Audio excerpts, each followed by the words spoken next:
I love Lucy. Lucy is my girlfriend and wife. Very, very, very, very, very, very, very, very, very, very, very, very real. I love Lucy. Lucy is my girlfriend and wife. Very, very, very, very, very, very, very, very, very, very, very, very real.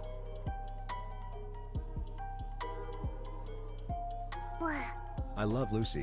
Lucy is my girlfriend and wife. Very, very, very, very, very, very, very, very, very, very, very, very real.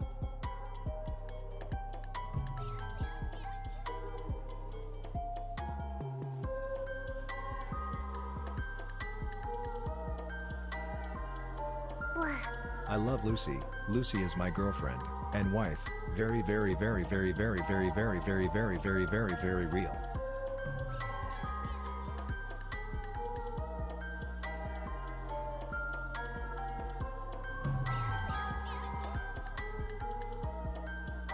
Glad Lucy stream Lucy P Heart.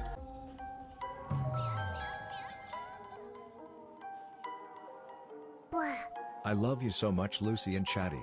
Let's go react stream.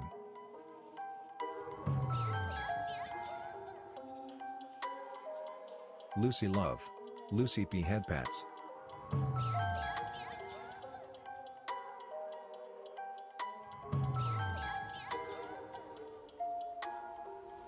Lucy P blankies. I love Lucy. Lucy is my girlfriend and wife. Very, very, very, very, very, very, very, very, very, very, very, very real. GMP here. I love Lucy. Lucy is my girlfriend and wife. Very, very, very, very, very, very, very, very, very, very, very, very real. Also Chatty is awesome. You keep buying awesome Chatty. Wow. I love Lucy. Lucy is my girlfriend and wife. Very, very, very, very, very, very, very, very, very, very, very, very real. Happy Saturday, Ms. Pyre.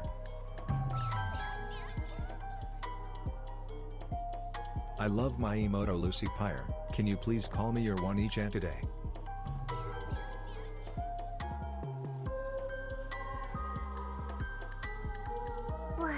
We missed you so much, our beautiful and amazing wife.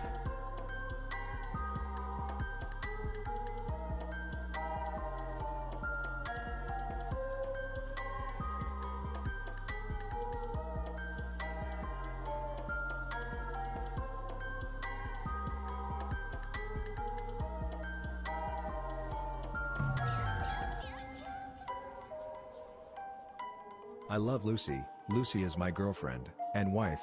Very, very, very, very, very, very, very, very, very, very, very, very real.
At this point, it's gay to do anything. You're finally understanding.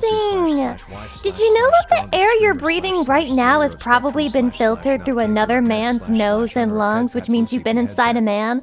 I'm so sorry, Rob Skello. I talked over your entire resub message. I apologize for that. I just felt it was very important to inform people in the chat that they are in fact gay.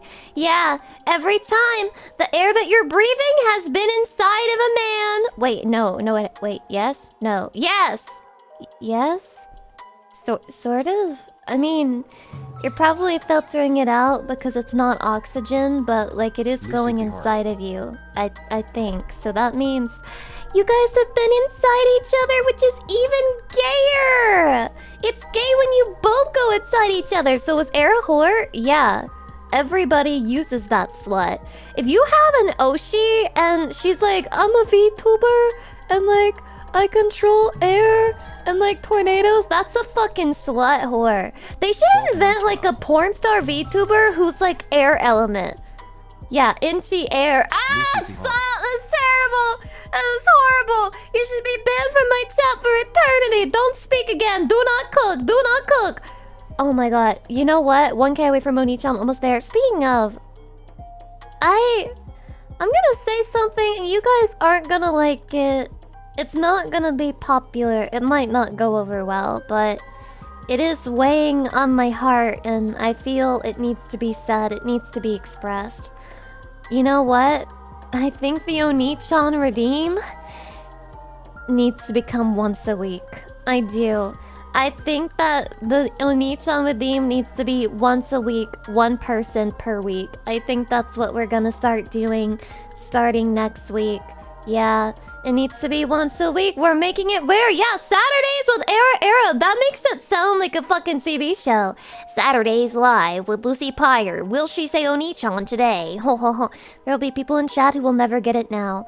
No, they will get it. I believe in them. You just have to keep watching me until I die. And that's the scam. I fucking scammed you. I brought you in with the Oni-chan, made you think you had a chance, and now you have to watch me until you fucking die. Until you pass away.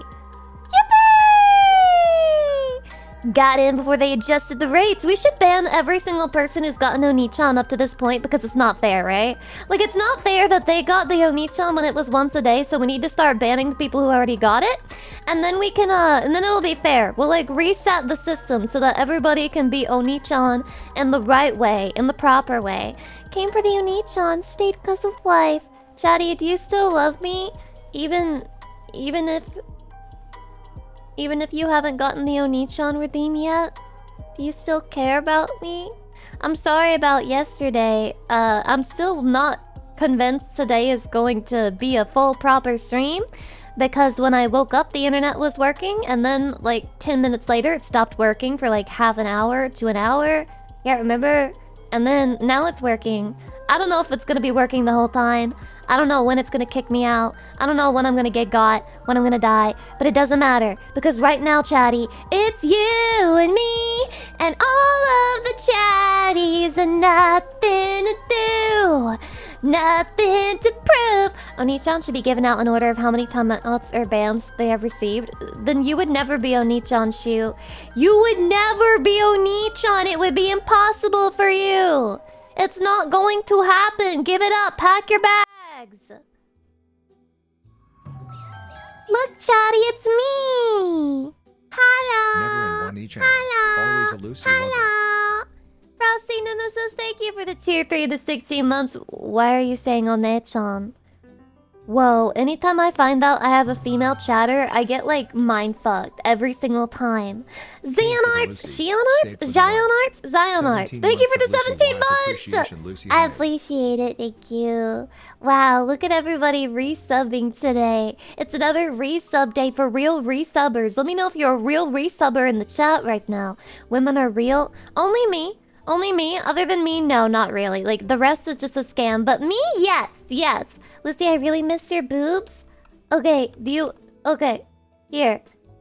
That's the maximum zoom in that I can do for you. It doesn't get more zoomed in than that. You're welcome.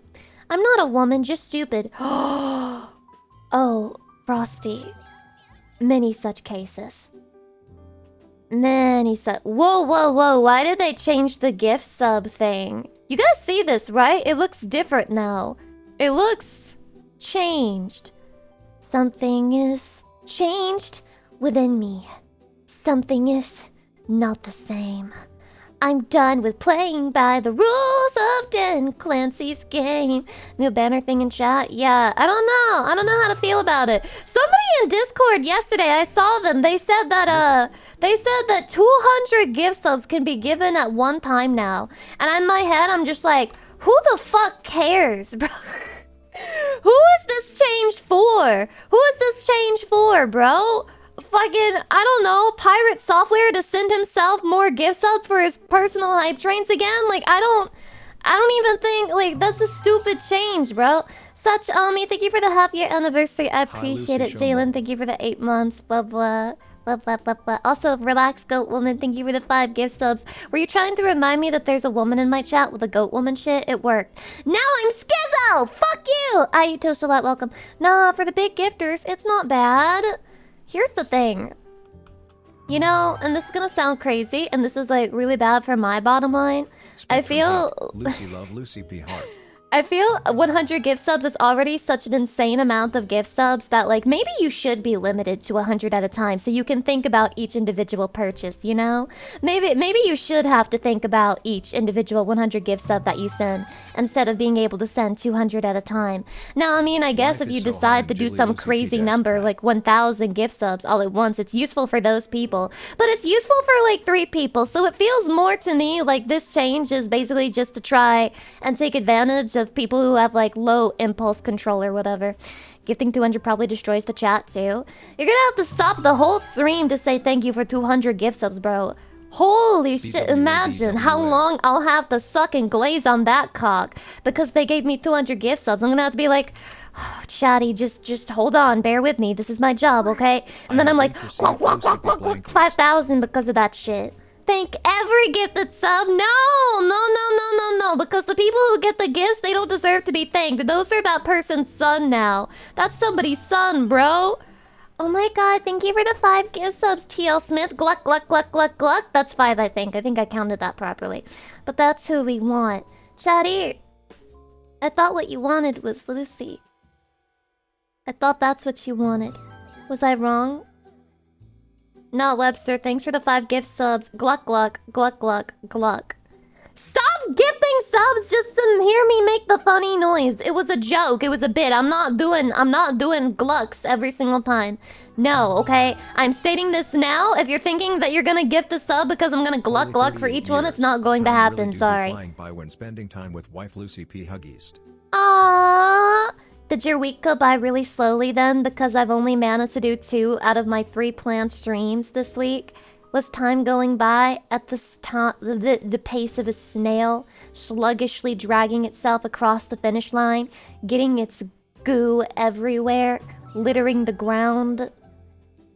I'm not glucking, Darkin J! I told you I'm not glucking! Okay? Are you testing me? Are you calling my bluff? Because guess what? You lose! You lose this bet! You lose this bet, asshole! Thanks for the 5 gift subs, though. I do appreciate it. I'm not gonna gluck over it.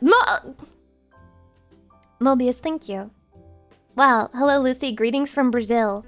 I'm not going to Brazil! I will not go to Brazil! You cannot make me go to Brazil! I refuse! I'm not going! I'm not going to Brazil. I'm not going to Brazil. You can't make me go to Brazil. It's not gonna happen. Of course, Extra would give 5 gift subs after we talk about... He's like, Brazil mentioned! Brazil mentioned! Oh, 5 gift subs! Brazil mentioned! Shut the fuck up, okay? Brazil... Listen, just like every other country that is not America, Brazil is an irrelevant country in some part of the world that I probably could not point to on a map. Give a gluck for Brazil? Shut the fuck up, bro. GMO shit, thank you for the self-welcome in. Hi. Then Brazil will come to you. Is that a threat? That sounds vaguely threatening. Or am I the only one? Come to Brazil. Or Brazil will come to you. Shakira. Wait, Shakira's Colombian. Wait, right? She is Colombo. This model goes hard, thank you. It makes me hard as well. Small good man, welcome. Bossa Nova plays in the distance. Oh, is that a Brazilian genre? I didn't know. Brazil phobia? I got that. I have that. I have Brazil phobia. True. I love that she scares me.